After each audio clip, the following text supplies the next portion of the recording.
The conference room smelled of lemon polish and stale paper. A window had been opened too far, and the wind tapped insistently at the blinds, like it was trying to slip inside. I sat at the far end of the table beside a pitcher of untouched water. Across from me sat my younger brother, Zachary Brooks, 29, freshly shaved, wearing an expensive suit that fit him awkwardly. He kept adjusting his tie, glancing at his reflection in the dark screen of the turned-off TV, as though he were about to interview for a dream job.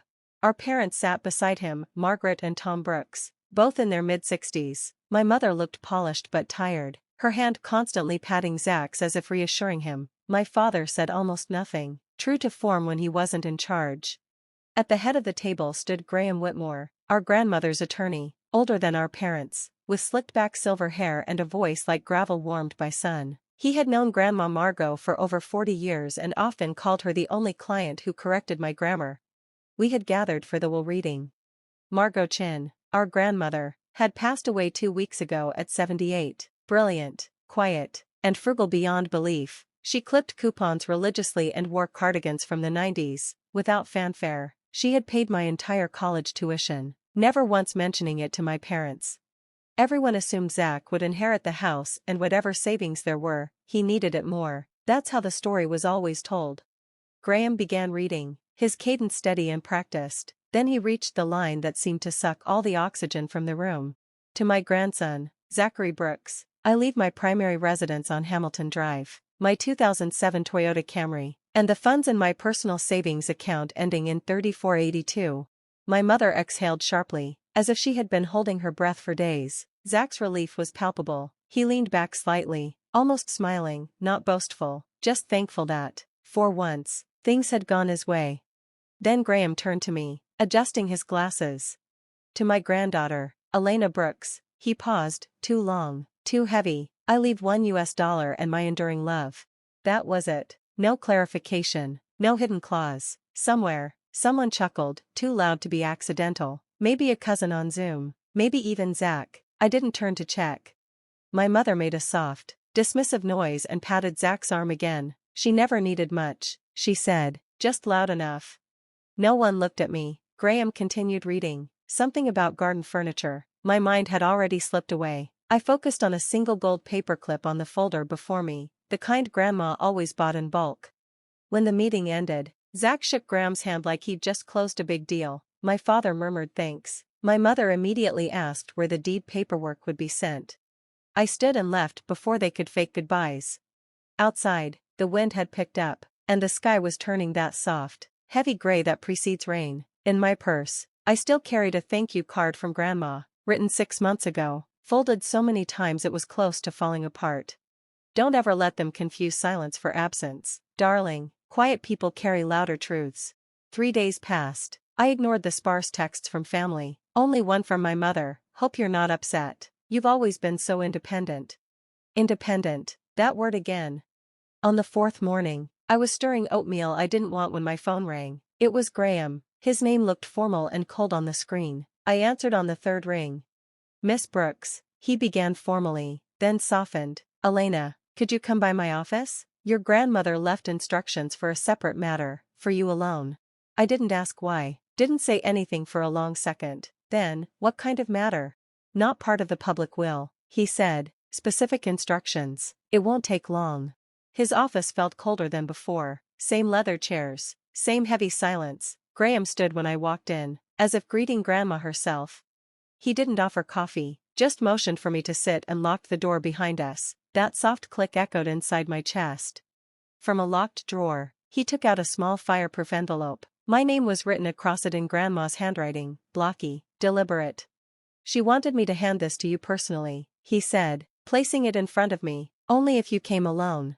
I didn't touch it at first, I just stared, afraid it might vanish if I moved. She prepared it almost 4 years ago, Graham added, reviewed it every year, never changed a word. Finally, I reached for it. The envelope felt heavier than I expected. Take your time, he said quietly, then stepped out, leaving me alone. I didn't need to hear, this changes everything. The silence said it already. I broke the seal slowly, careful not to damage her writing. Inside was one handwritten page, no corrections, no edits. I unfolded it with both hands, reverently. Elena, If you're reading this, I've likely disappointed some people and finally trusted the one who never asked me to. I stopped breathing for a moment. Her voice filled the room, not the weakened voice from her last days, but the warm, steady one from the kitchen, one eye on the stove and the other on the clouds.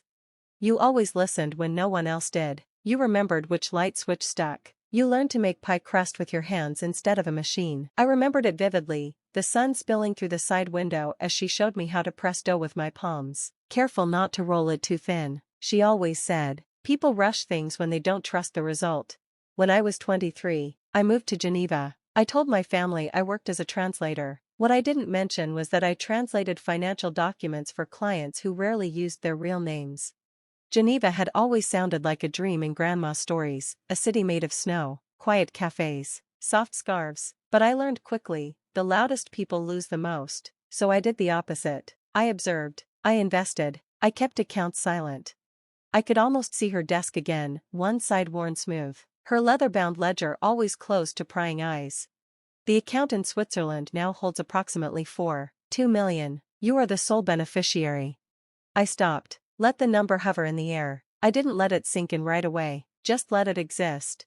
You won't find this in last week's documents. This trust was created outside the estate for a reason. They wouldn't understand. They'd say you didn't need it. But I've watched you give when no one returned the favor. I saw you fade into the background to keep the peace. I let out a shaky breath I hadn't realized I was holding. She had seen me, really seen me, without needing to say so. You were never invisible, Elena. They just didn't know how to look. At the bottom was her name, Margot Chin, still neat, still strong. Below it, in a softer hand, almost as if whispered onto the page, let this money do for others what you've always done, quietly make room. I folded the letter along its original creases, not because I was done with it, but because I wasn't ready to read it again. The room was still and silent, but I didn't feel alone. I carried the letter to my car, holding it openly instead of tucking it away. It felt alive, as if it still held her warmth. Outside, the sun was out, but the sky was flat and overexposed, making everything feel distant and fragile. I sat in my car, hands on the wheel, letting the silence wash over me. No radio, no ignition, just breath. I didn't cry, not at first. I told myself it was just information, a practical detail, nothing more, but grief doesn't care about logic. It comes when you're quietest, when there's no one left to perform for, no one to reassure. I unlocked my phone, hovered over my mother's name, my thumb paused above the call button, then I set it down. What would I say? That the woman they'd dismissed as stingy had seen me more clearly than anyone? That their independent daughter had inherited more than they could imagine? No, that wasn't what hurt most. What hurt was how they hadn't even looked at me that day. Not really, they looked through me, as if I were already gone, and I let them, until now. 2 weeks later, I flew to Geneva. I told no one, no posts, no airport selfies, no texts from the gate. When I landed, it was bitterly cold, the kind of cold that sinks into your bones. The sky hung low and heavy, the streets immaculate and quiet, as if protecting secrets. The building sat on a side street with no sign, just a discreet brass plaque, Bonkish and Phil's, the letters so delicate they nearly vanished into the stone. Inside smelled of polished wood and winter coats. A receptionist in her 60s greeted me by name, her smile small but genuine, the kind that suggests she already knows more than you. She guided me through 2 glass doors and down a narrow corridor, carpet unmarked by footprints. In the final office waited a man in a navy suit, glasses hooked into his shirt collar, late 70s, sharp eyes, steady hands. Miss Brooks, he said warmly, extending a hand, your grandmother was a remarkable woman. His name was Henri Morel. He had worked with Margot for nearly 30 years. He didn't say client. He said she curated her money like a conservator tending to delicate art, precise, protective, never showy. I sat where she must have once sat. Henri opened a slim black folio. Inside, crisp documents, handwritten ledgers, investment logs dating back to 1989. One page bore a simple title, The Heart Fund, my middle name. I assume, he said, watching my face. I nodded, even though I had never known. Elena Hart Brooks, a name Margot had helped choose. The balance on the page, $42,418.57, modest, almost humble. But it wasn't the number that held me still. It was the disbursement plan, careful, specific, unwavering.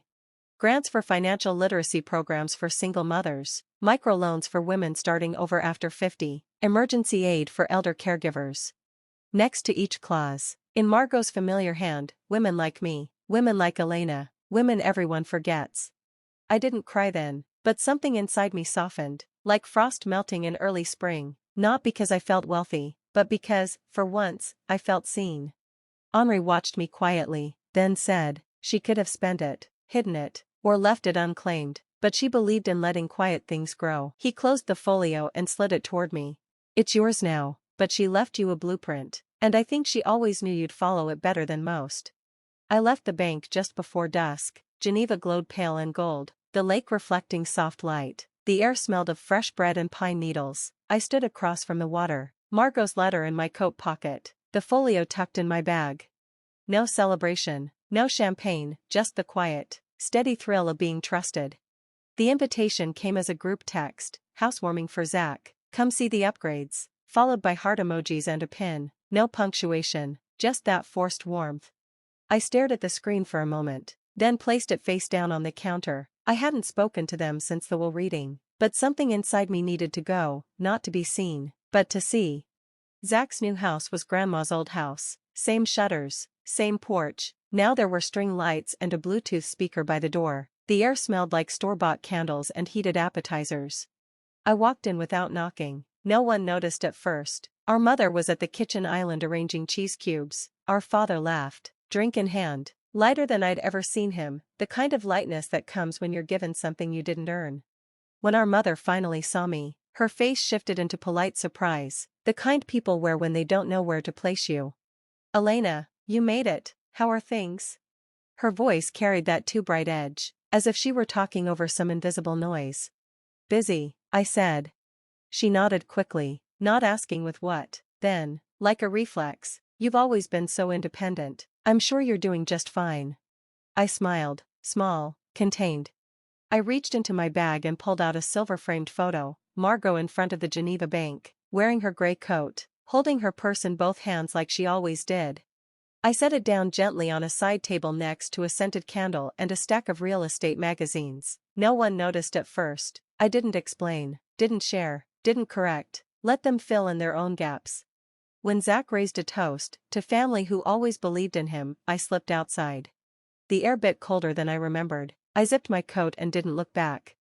The office wasn't much, 2 rooms above a laundromat, a window that stuck when it rained, beige carpet barely disguised by a cheap rug. But the door had my name. Chinhart Financial, Chin for Margot, Hart for the middle name she gave me, a name no one in my family ever used. They liked simple edges they could grip. I never told my family about the business, not from spite, there was simply no room in their world to understand, and maybe that was the point. The first person I helped was Lorraine, 61, recently widowed, drowning in medical debt. She cried in my office when she realized she wouldn't have to sell her car. It was the first time anyone had shown her a spreadsheet she could understand.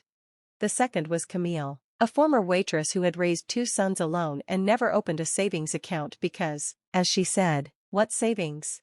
We started with $30. 6 months later, she had $1,100 put away, and a kind of steady breath she hadn't felt since 1998.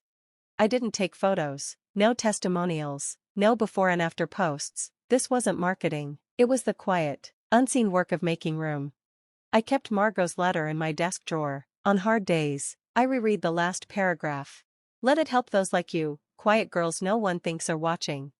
It was never just about the money, it was about offering time, choice, dignity, a path forward that didn't require anyone's permission. One night, after the last client left, I stood at the window overlooking the laundromat's neon glow. I thought of Margot folding her money into silence, of how no one asked her why she lived the way she did, they just assumed. I think that's why she chose me, not because I needed it, but because I understood her need not to be seen as needing. People imagine legacy is loud, a statue, a building wing, a headline, but sometimes it's a spreadsheet explained at the kitchen table, a bus pass covered, a late-night call answered without judgment. Sometimes legacy is the thing no one claps for. And I was okay with that. A year passed, the rug still curled at the corner, the window still stuck when it rained, but the calendar on the wall was full, names penciled in, check-ins, second chances slowly inked over. One Friday, Lorraine stopped by with a thank you card and a loaf of banana bread. Her lipstick didn't match her sweater, but her smile was steady, the smile of someone learning to breathe again. She handed me a folded page. "It's the email I sent to cancel the debt collector's payment plan," she said. "Took me 3 tries to hit send, but I did it." I nodded, let the moment sit. Before she left, she paused at the door. "Your grandmother," she said softly, "she must have been someone." I looked at the photo on my desk, Margot in Geneva, holding her purse, looking at the camera like she knew something no one else did. "She still is," I said. Later that night, after the lights were off and the door locked, I pulled out the old card Margot had written me, the one I'd carried folded too many times. I read her last line again, quietly, to no one. "Don't ever let them confuse silence for absence, darling. Quiet people carry louder truths." I smiled, turned off the light, closed the door behind me. If you've ever been overlooked because they thought you didn't need more, maybe you understand.